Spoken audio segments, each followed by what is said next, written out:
To set up recurring tasks, start by opening your web browser and navigating to the desired website.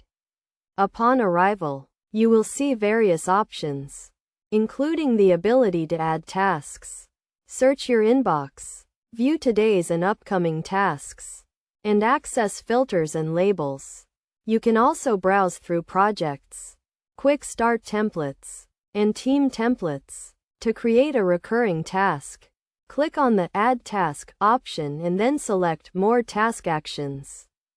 From here, choose the Due Date option, which will provide you with a range of choices, including next week, this weekend, and tomorrow. Select More, and then click on Edit to access the task date options.